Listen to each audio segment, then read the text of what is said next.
Alors, bonjour à tous. Je vous propose de commencer, vu qu'on a une heure bien chargée devant nous. Bienvenue à la session des personas Kissa, présentée dans le cadre de Data Écoculture. Mon nom est Philippe Doss, je suis vice-président et associé de l'agence de communication Prospec à Montréal.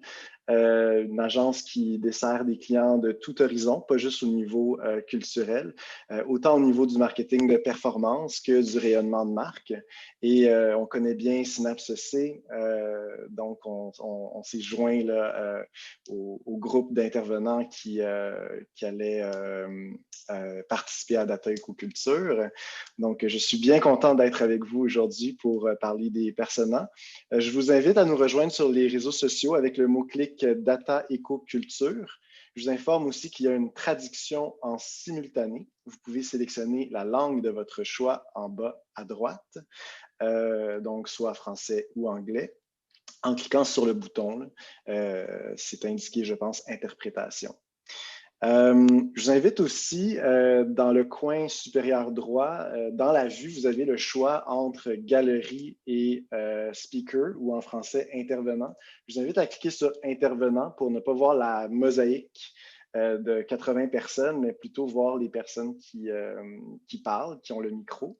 Donc, ça va être peut-être un peu plus facile pour vous de suivre de cette façon-là. Et je vous informe aussi que la session est enregistrée et va être retransmise. Si vous ne souhaitez pas apparaître, vous avez simplement à éteindre votre caméra. Et je vous invite à fermer vos micros pour que l'audio soit de meilleure qualité pour tout le monde. Bien sûr, si jamais il y a une intervention vers la fin de la session, vous pourrez le faire en débloquant votre micro. Donc, aujourd'hui, on parle des personas. La rencontre va se faire en 4 temps. Premièrement, on va discuter de votre compréhension des personas. Qu'est-ce que c'est un persona?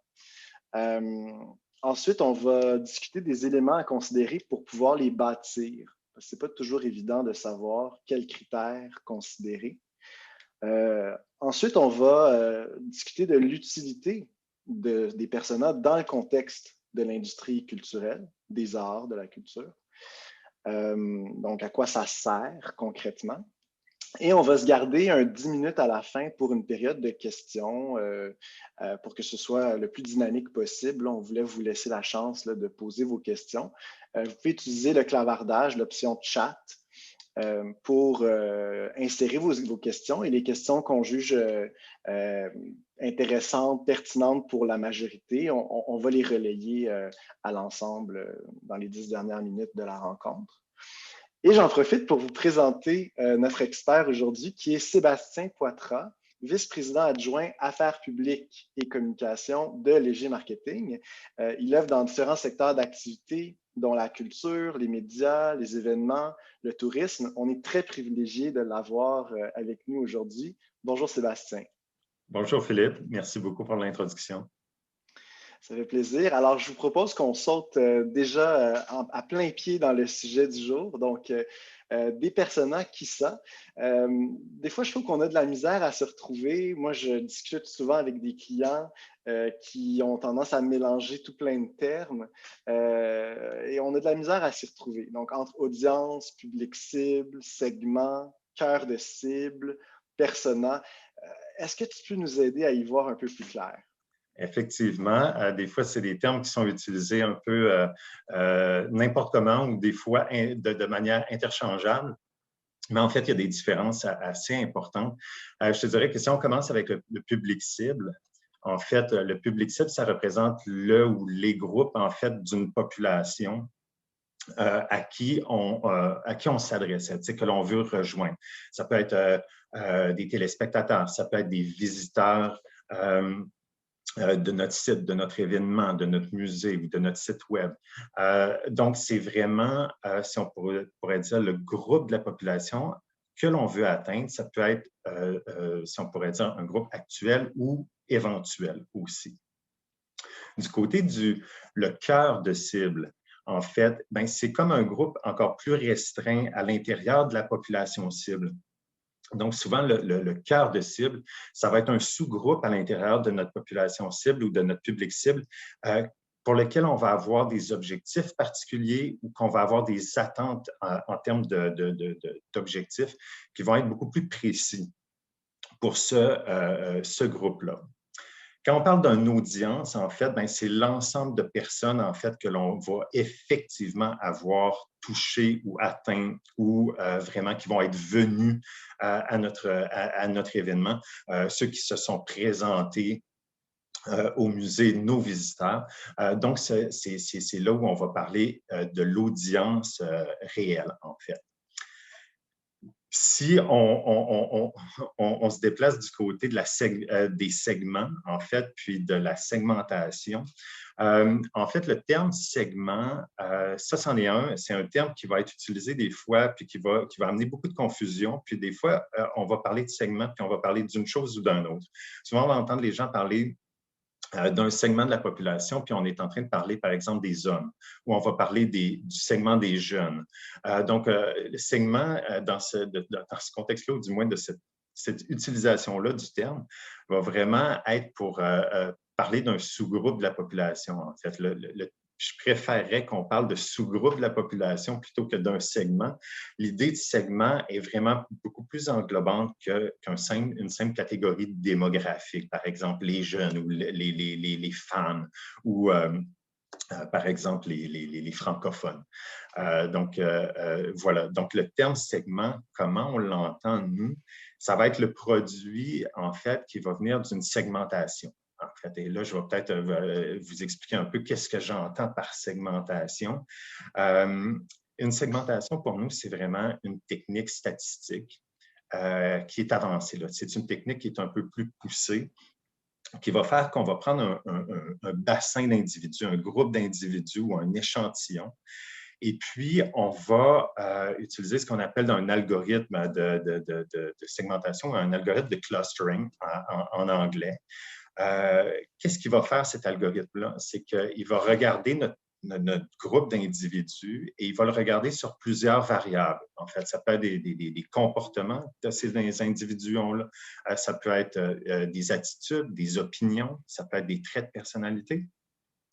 Et il va regarder à quel point chacun de ces individus-là sont soit proches ou éloignés sur ces différents aspects-là qu'on va avoir choisis, qu'on va avoir sélectionnés. Et donc, l'algorithme, en travaillant, va calculer la distance entre chacun des individus, puis il va rapprocher ensemble les individus qui se ressemblent le plus, puis il va pousser, si on pourrait dire, il va éloigner les individus qui se ressemblent moins, en fait. Oui, et donc, puis je trouve, Sébastien, c'est intéressant parce qu'on dirait que tu veux l'illustrer visuellement, parce que moi aussi, j'ai cette image comme d'un nuage de points où les points seraient rapprochés les uns des autres, qui forment une espèce de nuage de similarité, puis après ça, on en a un autre un peu plus loin. Donc, je comprends que des fois, même visuellement, on peut plus imaginer un cluster ou un segment. C'est exactement ça. Donc, dans un bassin d'individus, on va comme former des groupes et l'objectif, en fait, des algorithmes qu'on utilise va être de former des groupes les plus homogènes possibles. Donc, les individus qui sont dans un même groupe, c'est des individus qui vont avoir tendance à partager des mêmes caractéristiques, des mêmes attitudes, des mêmes opinions, des mêmes traits de personnalité, alors que quand on va comparer les individus de deux groupes, deux clusters différents, eh bien, c'est des gens qui vont, au contraire, être différents sur ces mêmes variables-là. Donc, la segmentation, c'est ça qu'on entend, nous, quand on travaille dans le domaine de la recherche marketing, dans le domaine de l'opinion publique. C'est vraiment là où on se situe. Et donc, le résultat, en fait, d'une analyse de segmentation va nous donner des segments. Et donc, c'est là où le terme segment, pour moi, est beaucoup plus nuancé qu'un simple, rien que parler de démographie. Donc, on n'est plus seulement sur un seul sous-groupe de la population, mais on prend en compte, en fait, différents attributs pour être capable de créer ces groupes-là. Et donc, je pense que Sébastien, si tu permets, dans le cadre de Data Écoculture, je pense que les segments, c'est des choses qui reviennent souvent dans plusieurs conférences. On entend parler de segments.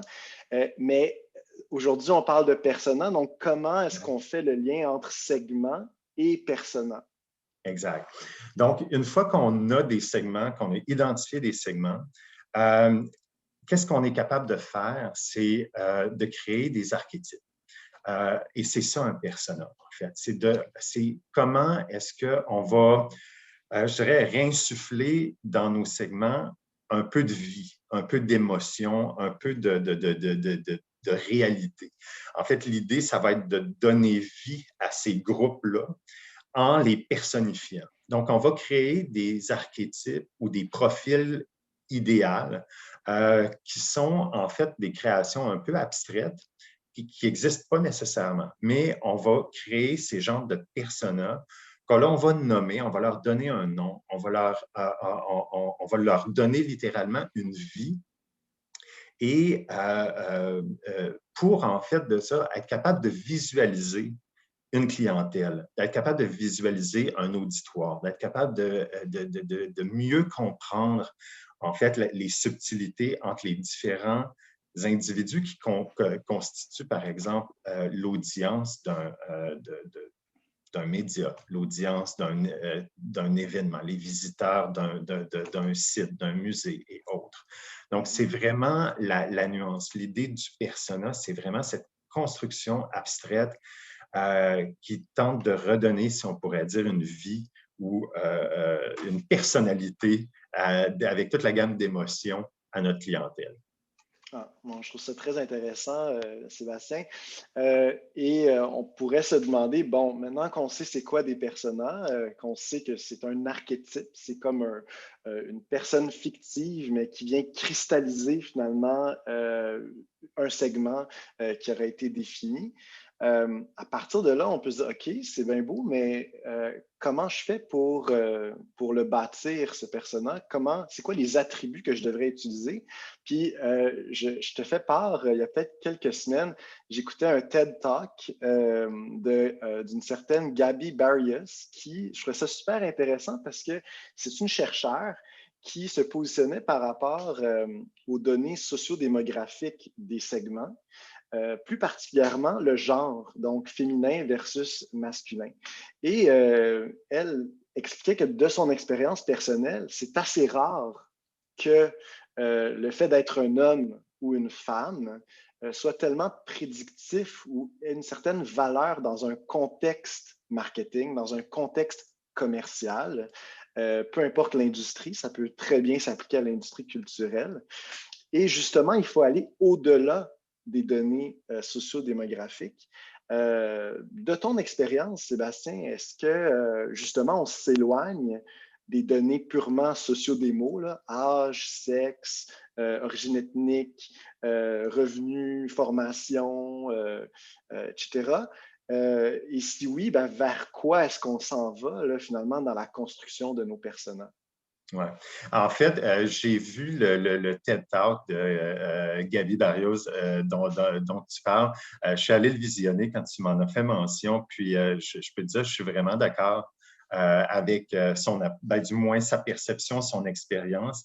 Ça me rejoint énormément. En fait, il y a vraiment des limites à se concentrer sur, par exemple, si on prend son exemple à elle, justement, le segment homme-femme, ou du moins les sous-groupes hommes-femmes dans la population. C'est très limité, en fait. Puis c'est fréquent, en fait, qu'on va entendre que je vais entendre de mes clients dire « Ah, moi, je m'adresse aux femmes ou je m'adresse aux jeunes », comme si c'était un bloc monolithique qui avait... c'est comme si on disait que les jeunes de moins de 40 ans avaient tous les mêmes besoins, les mêmes désirs. Ils sont tous sur Instagram. Oui, oui, exactement, les mêmes attentes et autres. C'est vrai pour ce que Gaby disait, que justement, c'est un shortcut, en fait. C'est vraiment une solution qui est facile. C'est pas que c'est complètement mauvais, mais de dire je m'adresse aux femmes en pensant que les femmes constituent cette espèce de bloc uniforme, c'est vraiment très réducteur. Puis en fait, elle, qu'est-ce qu'elle dit? C'est qu'elle dit fonctionnant comme ça, on élimine toutes les nuances, puis on perd de vue des opportunités puis des potentiels. Puis elle dit, ultimement, on va laisser de l'argent sur la table parce qu'on on va rater des cibles potentielles. Et donc, vraiment, l'idée de se décoller de la démographie, en fait, oui, c'est vrai, c'est un mouvement. Et souvent même, je te dirais que si on revient au persona, quand on crée ces archétypes-là, souvent, à moins qu'on ait un segment très, très clairement et que c'est significatif, que c'est clairement des femmes ou des hommes, je vais éviter nécessairement de simplement lui donner un seul sexe. Je vais créer des archétypes qui vont démontrer autant des hommes que des femmes parce que c'est pas vrai que des segments sont vraiment des blocs très, très uniques sur des sous-groupes de la population. Donc, qu'est-ce qu'on fait pour s'éloigner du démographique? C'est qu'on va aller voir d'autres types d'attributs, en fait, des indicateurs, des variables. Donc, le premier, en fait, type d'indicateur, le premier type de variable qu'on va aller voir, c'est du comportemental. Qu'est-ce qu'on entend par des variables comportementales? C'est vraiment des données qui vont être très, très factuelles, c'est-à-dire que ça va être des comportements qui vont avoir été observés et qui sont avérés, ou des comportements qui vont être déclarés par l'individu. J'ai fait ceci, j'ai fait cela, j'ai acheté des billets ou j'ai visité tel cinéma au cours de du dernier mois. Donc, ce sont vraiment des comportements que l'on peut avoir observés. Et puis, ça peut avoir été de la donnée collectée par nos clients avec leur CRM. Ça peut être de la donnée qui est collectée directement sur les sites d'un événement ou autre. Ou ça peut être des données qui vont avoir été collectées autrement, comme par exemple par sondage, où on va demander aux gens qu'est-ce qu'ils ont fait. Puis Sébastien, si tu me permets, je pense qu'avec l'arrivée aussi de toute l'analytique web, je pense que tout le volet comportemental a vraiment pris toute sa place finalement. Exact, parce que justement, tout ce qui est l'analytique sur le web, on est capable d'avoir de la donnée, la durée d'une visite, est-ce qu'on est un nouveau ou un visiteur ou non, le nombre de clics, donc des données très, très factuelles. Qu'est-ce qu'on a vu, sur quoi on a cliqué, sur quoi est-ce qu'on a passé le plus de temps. La même chose peut être faite justement sur des sites en personne. L'autre type de variable ou d'indicateur qu'on va aller chercher pour créer des segments et des personas, ça va être des variables qu'on va appeler un peu plus attitudinales. Donc, on n'est plus nécessairement sur de la donnée factuelle objective, on se déplace plus du côté de l'opinion de l'individu, donc plus un peu le subjectif de notre personne. Et c'est là où ça devient intéressant quand on dit se déplacer du démographique vers d'autres types de variables. C'est avec ce type de variables-là qu'on va être capable de colorer un peu nos personas à la fin puis de leur donner une vie. Donc, ces données subjectives-là, quand on parle de données attitudinales, ça peut être vraiment de l'opinion. Ça peut être après ça l'importance qu'un individu accorde à différents attributs d'un service ou d'un programme. Ça peut être des préférences aussi que la personne va exprimer en termes par exemple, de contenu audiovisuel. Quelles sont les préférences de cette personne-là? En termes d'attitude, Sébastien, est-ce qu'on pourrait dire que, par exemple, c'est quoi ma perception, par exemple, d'un style musical ou c'est quoi ma perception d'un théâtre en particulier? Je trouve que c'est juste pour... je trouve ça un peu plate, finalement. Ou, non, ça, j'adore ça. Ça, c'est up and coming, c'est trendy. Ça, est-ce qu'on peut parler d'attitude à ce moment-là? Tout à fait. Ce type de jugement-là? Okay. Oui. On est du côté de l'attitude. On est du côté de la perception. Le dernier grand type de catégorie qu'on va aller chercher, ça va être le psychographique. Donc là, on est proche de l'attitudinal, mais quand on parle de psychographique, c'est qu'on va vraiment être centré sur la personnalité de l'individu, c'est-à-dire quelles sont ses valeurs et quels sont ses traits de personnalité. Est-ce que c'est une personne qui se décrit, par exemple, comme étant je suis une personne qui est à l'avant-garde, en fait. Dès qu'il sort par exemple, un nouveau iPhone, je vais être le premier à l'avoir. Ensuite de ça, est-ce que c'est une personne qui va dire je préfère passer mes soirées à la maison, devant la télé, un peu plus casanier. Donc, on est vraiment plus du côté des traits de personnalité de l'individu. Donc, en fait, si on résume, pour créer des personas qui vont être vraiment variés, colorés, qui vont nous donner un peu toute la gamme de ce qu'on cherche. On va vouloir avoir du démographique, oui, parce qu'on va être capable quand même de classifier ces gens-là. Donc, tout ce qu'on trouve dans des formulaires, là, questions sur le sexe, l'âge, le lieu de résidence, le revenu, l'occupation et autres, on veut avoir ça. Mais on veut supplémenter ces données-là avec du comportemental, avec de l'attitudinal et avec du psychographique. Et c'est là, vraiment, quand on va arriver à faire le croisement entre ces différents types de variables-là, qu'on va arriver avec des segments et ultimement des personas qui vont être les plus précis, les plus fins et qui vont nous donner une réelle lecture du marché actuel qu'on a. Ben, je trouve ça super intéressant. Puis, Sébastien, moi, je travaille avec des créatifs. Hein? On est en communication marketing. Il y a de la création, il y a des messages clés à bâtir, il y a des publicités à bâtir, il y a une expérience utilisateur à créer dans le contexte. Et je trouve qu'avec ce type de données-là, ben, ça donne un carré de sable qui est beaucoup plus vaste, beaucoup plus intéressant pour des gens créatifs, que ce soit des concepteurs, des designers. Je pense on a avec ça une matière brute qui est beaucoup plus intéressante que de dire on s'adresse à des femmes de 45 à 55 ans. Là, donc, je trouve qu'avec ça, on a un potentiel de création, potentiel créatif plus intéressant.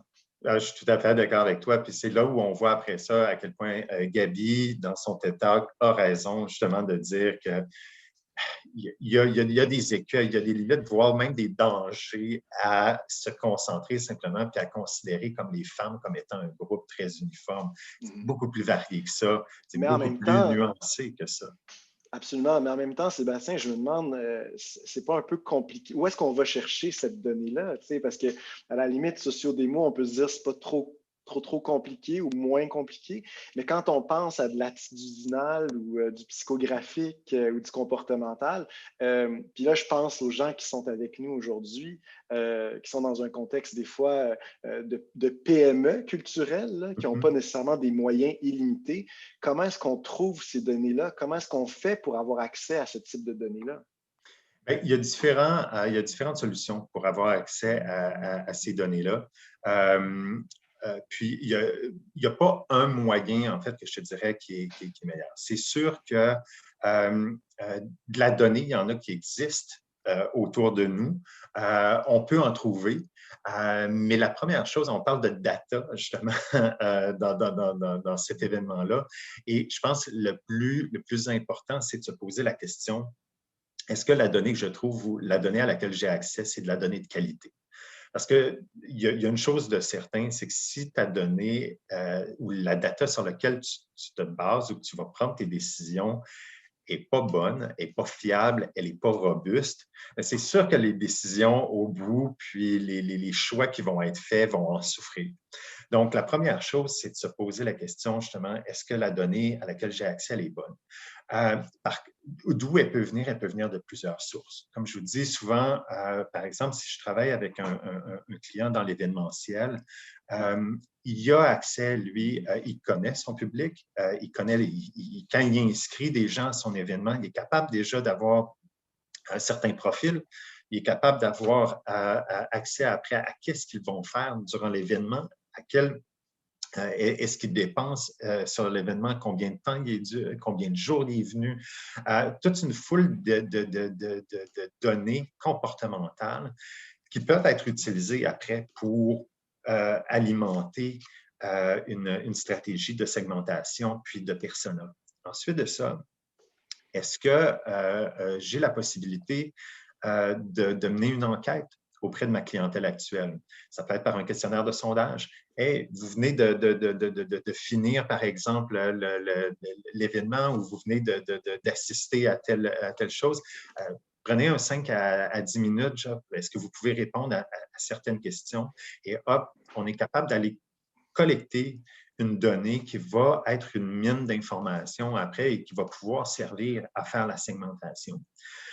Donc, on peut procéder par sondage, par enquête auprès d'une clientèle. Si on a un peu plus de budget, c'est clair qu'on peut peut-être élargir encore du simple client actuel ou de notre bassin de clientèle actuel à une population beaucoup plus large pour voir est-ce qu'on est capable d'aller chercher des prospects, justement, des gens qui ne sont pas encore des clients ou des téléspectateurs, des auditeurs, mais qui pourraient être intéressés, mais soit qui ne connaissent pas, qui connaissent mal, qui ne savent pas vraiment qu'est-ce que l'on offre.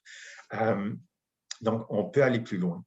Donc, si je comprends bien, nos données actuelles, notre bassin actuel de données peut nous servir de tremplin pour finalement étendre à plus large. Parce que dans le fond, souvent, l'objectif, ce n'est pas de rester avec notre clientèle actuelle, mais de la faire grandir. Donc, je comprends que donc, ce que tu nous dis, c'est que d'avoir comme point de départ notre clientèle actuelle, c'est positif.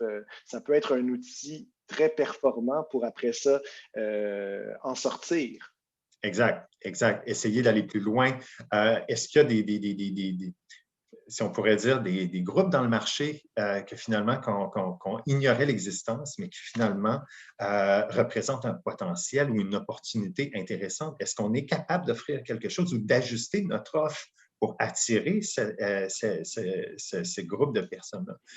Donc, c'est le genre de choses qu'on peut faire. Et ultimement, je vous ai parlé de beaucoup de données quantitatives, mais il y a de la donnée qualitative aussi qui peut enrichir davantage un exercice de persona. Est-ce qu'on est capable, par exemple, de dire « Ah, je vais interviewer quelques-uns de mes clients vraiment pour avoir un deep dive, là, si on peut dire, aller en profondeur avec eux et comprendre un peu leur expérience, leur parcours. Tu sais, quand on parle du parcours client, c'est super intéressant. Y a-t-il des irritants? Y a-t-il des points de friction? Ultimement, qu'est-ce qu'ils pensent de mon offre culturelle? Est-ce que ça répond à leurs attentes ou au contraire, on déçoit en fait nos auditeurs? Est-ce que notre audience, en fait, il y a une partie de ceux-ci qui finalement sont déçus par l'offre. Il y a tout ça. Donc, la donnée, à la fois quantitative et qualitative, peut être bonne. Donc, si on a l'opportunité d'avoir un groupe pour faire soit un groupe de discussion ou des entrevues ou demander aux gens écoutez, vous venez, est-ce que vous pourriez remplir un journal de bord pour nous aider à améliorer notre offre? Ça peut être tous des éléments qui, ultimement, vont alimenter un exercice de persona, alimenter le parcours client. Donc, oui, en fait, je pense la première question, c'est d'essayer d'identifier des sources de données, des sources de données fiables. Puis après ça, de voir est-ce qu'on n'est pas capable de mettre en branle certains, si on pourrait dire, chantiers pour aller collecter la data qui nous manque pour continuer à alimenter. Et là, avec ça, je dirais avec certains de mes clients où je suis vraiment capable d'être le plus à l'avant-garde, le plus précis dans quand on fait nos personas, c'est quand je suis capable de prendre une partie de leurs données qu'eux-mêmes ont collectées, que ce soit par des CRM, que ce soit par de la collecte de données en temps réel sur des sites d'événements et autres, et de coupler ça avec la collecte de données primaires que nous, on va faire, dont on va charger auprès, par exemple, de leur clientèle par sondage. Et là, vraiment, quand on croise ces données-là, si on est capable d'avoir une clé unique qui va nous donner le moyen magique de connecter ces données-là ensemble, là, c'est magique parce qu'on a vraiment une capacité d'analyse puis d'affiner notre perception du marché à un niveau qui peut égaler. OK. Je pense que toi et moi, Sébastien, on partage cet amour pour la donnée. La question de la recherche est stimulante en soi. Mais les gens qui nous écoutent, eux, ben, c'est ce qui va en ressortir, ce qu'on va être capable d'en faire de ces personas, qui est la vraie valeur de cet exercice. Donc, on a beau avoir des beaux personas qui ont été fondés sur de la donnée riche, réelle, qualitative, de bonne qualité. Ça reste que si on ne peut rien y faire, rien en faire, c'est pas tout à fait intéressant, à part que c'est un bel exercice qu'on va avoir fait ensemble. Donc, ma question pour toi, c'est à quoi ça sert, tout ce travail, toute cette énergie qu'on va mettre dans la création des personnages. Qu'est-ce que ça va donner, bottom line, dans un contexte d'industrie culturelle? C'est pas une question qui est facile, qui est simple à répondre. En fait, il y a aussi beaucoup de réponses à cette question-là. Je dirais que la première question, c'est faire un exercice de segmentation et de persona juste pour dire qu'on veut des personas. Il y a bien des chances pour que, justement, comme tu dis, c'est beau, mais ultimement, ça va être tabletté, puis vraiment, ça ne servira pas à grand-chose. Avant d'entreprendre un chantier comme celui-là, il faut avoir des objectifs précis. Il faut savoir si, justement, créer des personas, parce que, comme je vous dis, il y a beaucoup de types de données, de variables qu'on peut aller chercher. Mais ultimement, c'est quoi mes objectifs d'affaires? Est-ce que mon objectif d'affaires, c'est de dire, écoute, je communique mal. En fait, je sens que je communique mal avec ma clientèle ou avec mon auditoire. Je veux affiner mes communications. Je vais être mieux capable de targeter, si on pourrait dire, avec le bon message, avec le bon ton, les différents types de clients que j'ai. Parce que là, pour l'instant, j'ai un message uniforme pour tout le monde. Mais clairement, je rate la cible plus de la moitié du temps parce que mon message n'est pas en accord avec soit les attentes, les besoins ou autres, puis je n'ai pas le bon ton avec chacun de ces gens-là. Donc, est-ce que c'est un objectif de communication que j'ai? Ou au contraire, c'est que je veux étudier une population parce que je veux explorer, est-ce qu'il y a des segments de la population justement, que je pourrais, entre guillemets, là, exploiter, puis que pour l'instant, justement, sont là, ils volent, mais que finalement, je n'atteins pas avec mon offre de service. Et en fait, ces gens-là, quels sont leurs besoins? Qu'est-ce que je peux combler comme besoin? Quelle solution à leurs problèmes je peux donner? Est-ce que c'est ça l'objectif? En fait, en gros, l'objectif d'affaires qui est poursuivi, c'est ce qui va dicter un peu tout le reste de cet grand exercice-là de création de persona. Parce que quand je vous dis, il y a les variables comportementales, attitudinales et autres, c'est que si je veux être capable, par exemple, de me dire, OK, je sens que mon événement, par exemple, est en perte de vitesse. D'année en année, je perds de la clientèle. Comment j'adresse la barre? Qu'est-ce qui se passe? C'est qui je perds? Est-ce qu'il y a des segments particuliers de ma clientèle pour lesquels je suis en perte de vitesse? OK, donc c'est certaines informations que je vais devoir absolument collecter. Puis, en fait, mon exercice va être orienté sur ça, c'est-à-dire quels sont les drivers. Pourquoi les gens viennent à mon événement? Pourquoi les gens choisissent moi plutôt qu'un autre? Puis, quelles sont leurs attentes? Puis, ultimement, est-ce que j'arrive à rencontrer leurs besoins? Sinon, ben, ils quittent et ils vont pas vouloir revenir. Donc, oui, puis si je peux me permettre aussi, Sébastien, c'est que dans l'industrie culturelle, c'est peut-être que l'offre ne convient plus au public, mais c'est peut-être aussi qu'on a un impératif de, par exemple, rajeunir le public. Donc, si notre public veut pas, on perd des plumes, tout ça, mais il faut peut-être le remplacer ou aller le bonifier avec un autre type de public. Puis, quelque chose qui me vient en tête quand tu parles, Sébastien, c'est que dans mon travail en communication marketing, quand un client vient me voir et qu'il me dit « je connais très bien mon public, je connais très bien mon audience, tout ça », la réalité, c'est qu'on a toujours un biais parce que on va toujours réfléchir aux messages, aux outils de communication, tout ça, en fonction de notre propre personne. Et le persona nous permet de se distancer de nous-mêmes, de venir pas regarder notre propre nombril, et plutôt être empathique par rapport à quelqu'un qui ne nous ressemble pas. Et faire du marketing, des communications, des messages, aller chercher une autre audience qui ne nous correspond en rien à nos valeurs ou à notre profil, c'est très difficile si on n'a pas fait cet exercice de persona. Donc, je trouve que c'est très utile finalement pour venir contrecarrer ce biais-là de dire, ben, non, faut pas que tu te parles à toi-même, il faut que tu parles à quelqu'un que tu veux aller C'est chercher, que tu veux atteindre. définitivement quelque chose, en fait, des personas qui vont alimenter, en fait, si on pourrait dire, les activités de communication, les activités de marketing, comme tu dis, où on est obligé de se mettre dans la peau de l'autre, en fait, avec ça, parce que c'est quelqu'un, en fait, même si c'est une création idéale, elle représente en fait justement un certain pourcentage de mon audience, de ma clientèle, de mon public cible. Et donc, je n'ai pas le choix de le prendre en compte. Et ça, c'est quelque chose qui est fort avec les personas. Une autre chose, j'ai des clients qui utilisent les personas pour former leurs équipes terrain.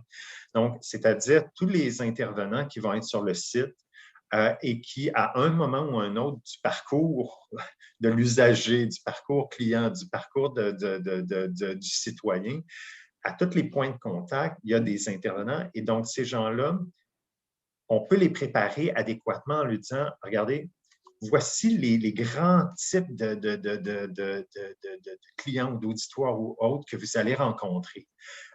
Et vous avez peut-être, genre, en posant trois questions bien ciblées, vous allez être capable d'identifier cette personne-là que j'ai devant moi correspond à quelle personne.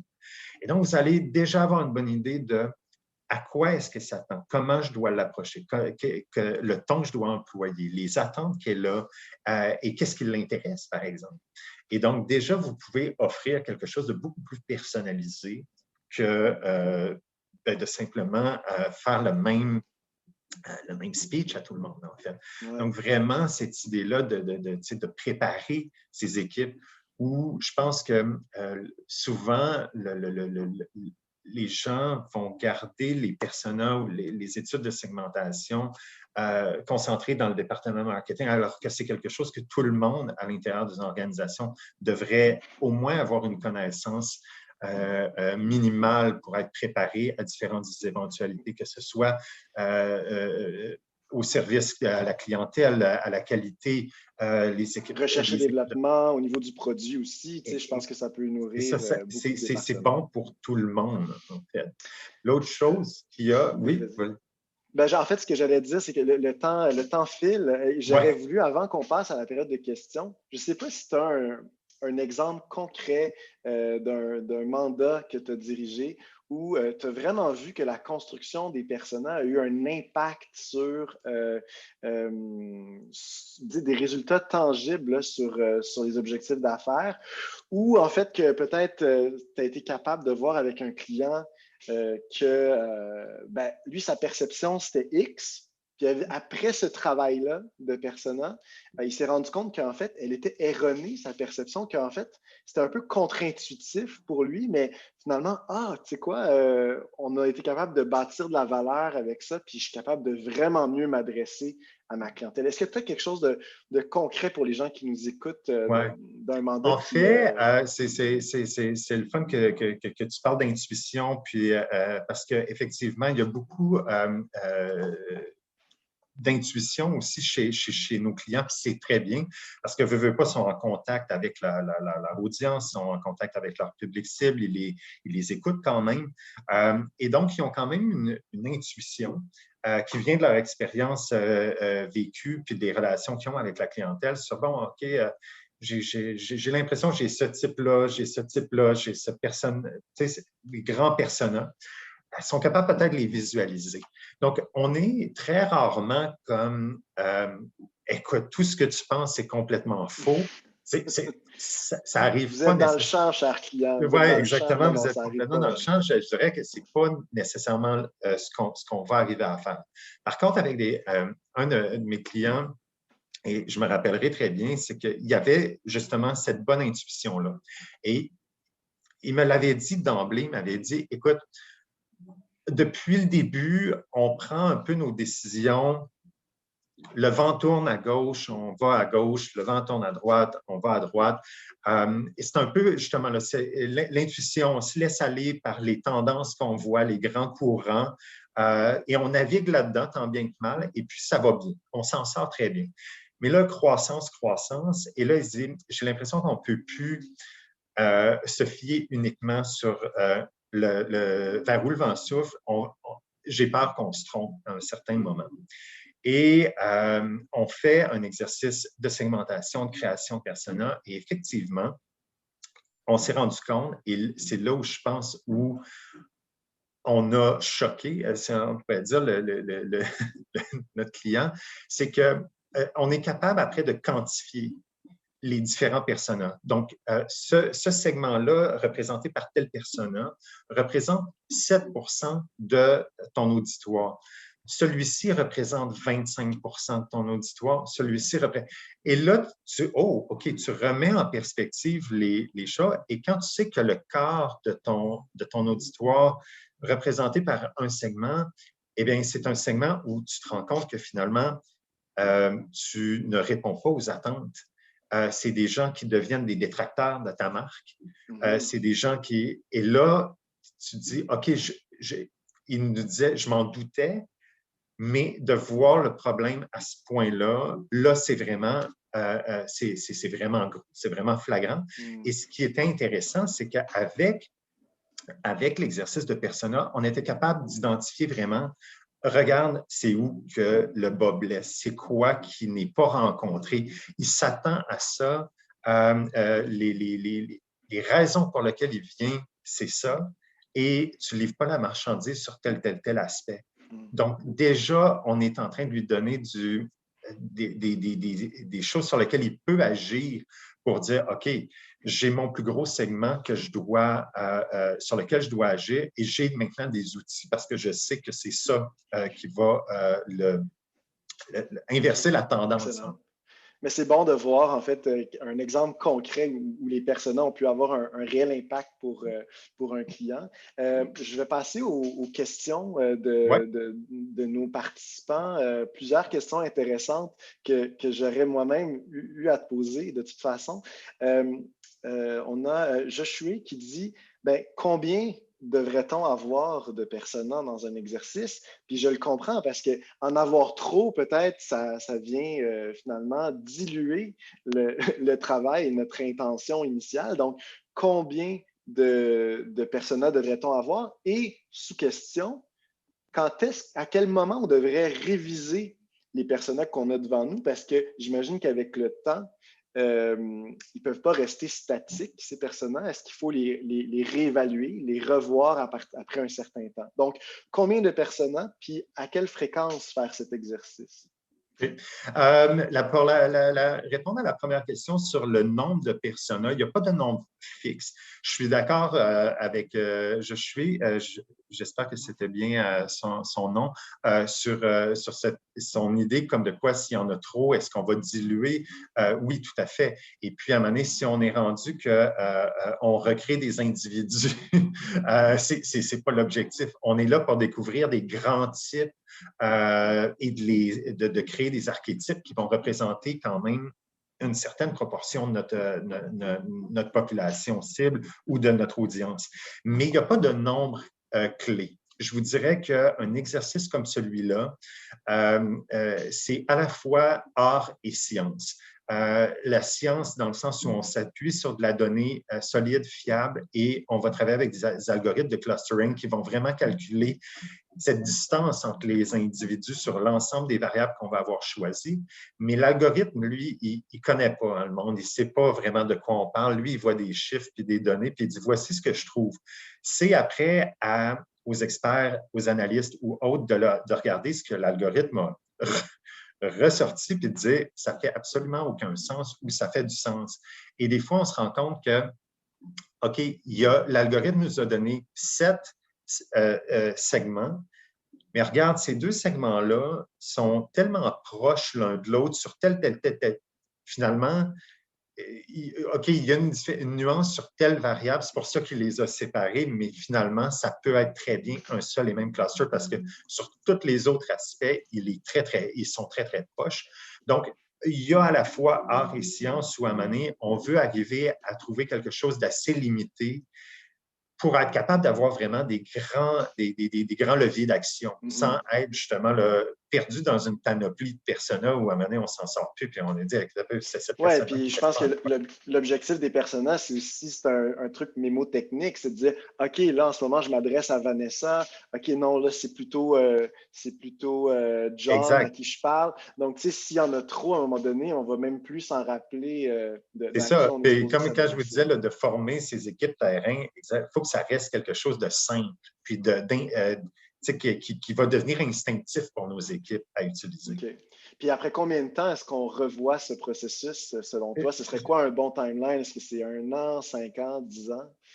En fait, je vous dirais qu'un exercice comme celui-là va devoir être vu, oui, effectivement, parce que le monde change, le monde évolue, les tendances changent, les besoins, les attentes aussi.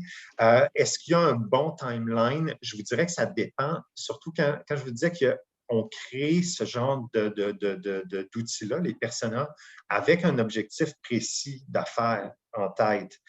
Donc, une fois qu'on va avoir agi sur cet objectif-là, qu'on va avoir, je ne sais pas, atteint nos objectifs, qu'on va avoir développé un nouveau segment de marché qui était inexploité ou qu'on va avoir revu notre offre de services pour coller aux attentes d'une population, ben, ce sera un moment après, quand on arrive avec des nouveaux objectifs d'affaires ou qu'on veut développer une nouvelle stratégie, de refaire cet exercice-là. Donc, est-ce que c'est sur une période de 5 ans? Peut-être. Est-ce que ça peut être sur un plus long terme? Ça dépend aussi. Mais effectivement, c'est quelque chose qui a une date de péremption. Ça ne sera pas bon tout le temps. OK, excellent. On a aussi Ella qui nous demande, dans un contexte de recherche, justement, tu es un spécialiste de la recherche, c'est à partir de quand on peut dire j'ai suffisamment de données en ce moment pour bâtir mes personas. Tu parlais d'entrevues individuelles, c'est bien beau, mais est-ce que c'est représentatif de l'audience? Donc, à partir de quand est-ce qu'on peut dire, bon, là, je pense que j'ai suffisamment de données pour être confortable dans un contexte de création de personas? Ouais. Je te dirais, ça va dépendre de ton audience. Par exemple, si tu as un événement où tu dis, écoute, j'attire environ 700 individus, c'est ton bassin. Est-ce que tu es capable de collecter de la donnée une fois que ton événement a terminé auprès de tes 700 personnes? Bon, probablement que tu ne seras pas capable de rejoindre tout le monde. Est-ce que tu es capable d'en rejoindre facilement une centaine, 200? Ça peut être correct. Mais si tu es en train de me dire, ah, j'aimerais ça évaluer le marché puis créer dans la population générale, que ce soit au Canada ou au Québec, là, je te dirais, il faut aller chercher un bassin de personnes beaucoup plus large. Donc, je te dirais, ça dépend où est-ce qu'on se situe, ça dépend de l'objectif. Si on est en train d'essayer de découvrir des nouveaux personas dans la population générale, va falloir faire un exercice beaucoup plus large que si on le fait uniquement sur notre clientèle. Et peut-être juste pour rebondir un peu sur ce que tu disais, sur l'aspect des entrevues individuelles, effectivement, je ne conseillerais pas de baser uniquement l'exercice de persona sur OK, j'ai fait 5 entrevues avec ma clientèle, puis voici, je vais créer des personas. L'entrevue, je le vois davantage comme un exercice complémentaire qui va venir rajouter, si on pourrait dire, une couche de vernis sur nos personas que l'on crée. Donc, on va lui donner encore une plus grande profondeur. OK, je comprends. C'est comme si ça vient colorer ce qu'on va avoir trouvé au niveau de la data. Là, on vient la colorer avec des entrevues Exactement. personnalisées. Ah, ben, je trouve ça bien intéressant. En fait, il nous reste à peine 5 minutes pour pouvoir clore Ouais. la rencontre. Donc, je voulais simplement peut-être faire un petit résumé des grandes lignes. On a compris qu'aujourd'hui, que les personas, ben, c'était pas la même chose que des segments. Donc, les segments, oui, à la base, c'est toute la donnée, ça peut nous donner énormément d'informations, mais les personas doivent être un rendu qui est beaucoup plus digeste, qui est finalement une représentation, un archétype. On lui donne un nom, on lui donne un visage, on lui donne une personnalité pour après ça pouvoir s'y référer, être empathique face à cet archétype-là, cette personne, dans l'espoir d'améliorer nos stratégies, que ce soit en communication, en marketing, mais aussi en service à la clientèle, en développement de nouveaux produits culturels, etc. Ensuite, on a vu que pour les bâtir, ben oui, on avait les données sociodémographiques habituelles, mais il ne faut pas s'arrêter à ça parce que sinon, on manque la cible. Donc, il faut regarder du côté des comportements, du côté des attitudes et du côté, le troisième m'échappe, Les traits de psychologique, c'est ça? personnalité, en fait, le Traits de psychographique. personnalité, psychographique, Exactement. Donc, les exactement. valeurs, les traits de personnalité, ouais. Excellent. Ben, pour trouver ces données, ben, on a déjà accès via notre base de clients actuels, mais on peut mettre en place des nouvelles façons de collecter la donnée pour que ce soit plus pertinent, plus proche de la vérité, si on veut. Donc, ça, c'est très intéressant. Puis finalement, ben, pourquoi faire tout ça? Ben, parce que ça nous permet après ça d'être probablement plus efficace, d'accroître notre audience ou de la raffiner selon nos objectifs d'affaires. Et Sébastien nous a partagé un cas réel où justement cet exercice de persona a permis aux clients de dire, ben, mon Dieu, finalement, j'oublie complètement tel persona dans mes communications et je me concentre sur un autre qui finalement est peut-être pas si imposant, si dominant dans l'ensemble des personas à qui je dois m'adresser. Donc, je trouve ça bien intéressant. Donc voilà, ça résume un petit peu la rencontre d'aujourd'hui. J'en profite pour remercier chaleureusement Sébastien pour son temps aujourd'hui. Je pense que c'était très riche d'avoir accès à cette expertise et d'avoir été en mesure de la vulgariser pour les gens qui nous écoutent, parce qu'on n'est pas tous des chercheurs en données qui faisons des clusters et tout ça, mais de pouvoir voir un peu c'est quoi finalement qu'on en retire. Je trouve ça très riche. Donc, je te remercie, Sébastien. Ça fait plaisir. Et ben, je vous invite à nous partager vos apprentissages dans le clavardage. Qu'est-ce que vous avez appris? Qu'est-ce qui vous a étonné? Ou qu'est-ce que vous saviez déjà? C'est bien aussi de le savoir. Puis je vous invite aussi, pour bien profiter de l'événement, à réseauter avec les autres participants et réserver une consultation dans notre bar à solutions si ça vous intéresse. Et je vous invite à sauter à pieds joints dans nos prochaines activités, que ce soit à la conférence Visualiser l'inattendu, donc comment visualiser des données pour qu'on puisse faire du sens à travers les données, et les activités sur inscription à 13 heures qui sont donner du sens à ces données et site web intelligent. Je vous remercie chaleureusement d'avoir été avec nous aujourd'hui. On a accueilli jusqu'à 60-70 personnes à un certain moment dans la conférence. Donc, j'étais bien ravi que le sujet plaise aux gens. Mon nom est Philippe Doss, je suis vice-président et associé chez Prospect, une agence de communication et marketing à Montréal. Et je vous remercie d'avoir été avec nous aujourd'hui. À très bientôt. Au revoir.